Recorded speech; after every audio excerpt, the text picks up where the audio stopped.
高尔扫描呢带着巨额的投资承诺来印度，拉着莫迪大谈自由开放印太，想要搭建一个围堵中国的地缘圈子。但这边呢刚签订好合作协议，美国就将印太司令部改名字，热闹的布局后面隐藏着怎样的现实困境？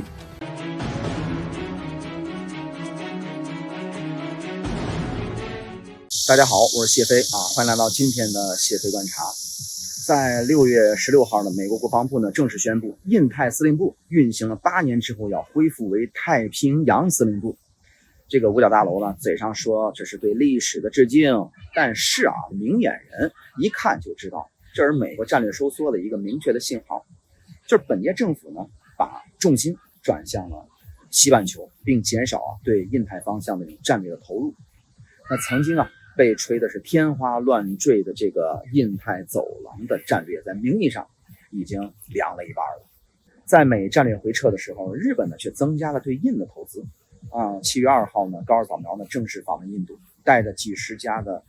日本大企业的高管和莫迪会谈，双方呢达成了2万亿日元的对印民间投资计划。合作领域呢包括了像什么半导体人工智能关键矿产、基础设施等5大领域。那主要呢就是推进所谓的自由开放印太的这么一个构想，试图形成一个围堵中国的地缘链条。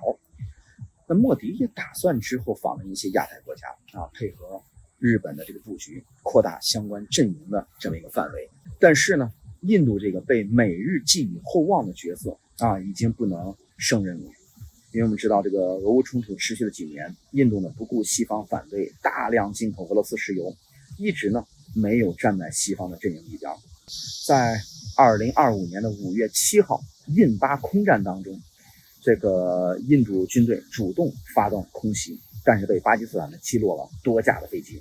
包括高价购买的阵风战斗机。那纸面军力的这个泡沫被当场戳破。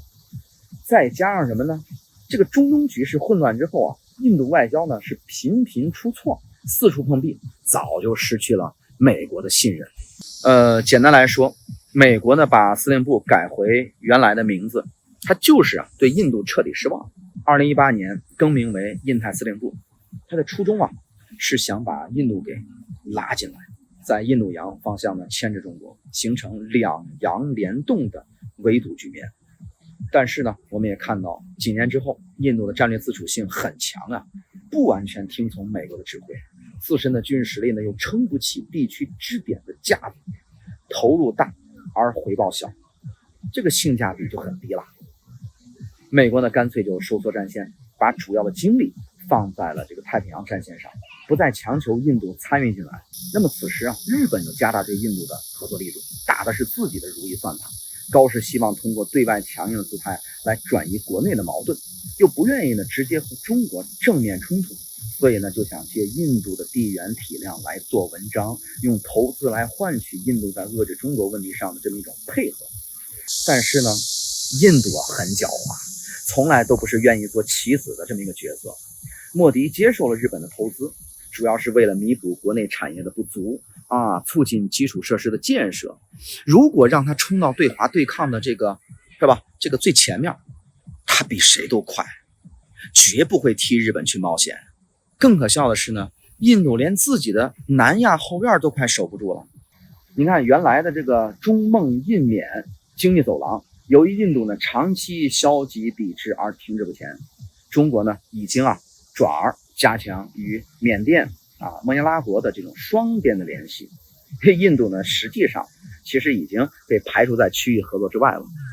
那就连以前被印度看作是自己后院的孟加拉国，在新总理这个上任之后，第一次出访的时候也跳过了印度直接访问了中国，并且呢和中国呢达成了很多的合作协议，包括像这个尼泊尔斯里兰卡等这些南亚国家呢，也在不断的加深与中国的合作。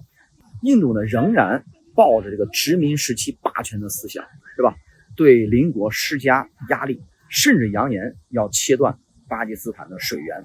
结果呢，只会把周边的国家推向孤立。目前中美关系呢逐渐稳定，高层交往已经常态化。经贸合作有序的恢复，零和博弈的思想已经不合时宜了。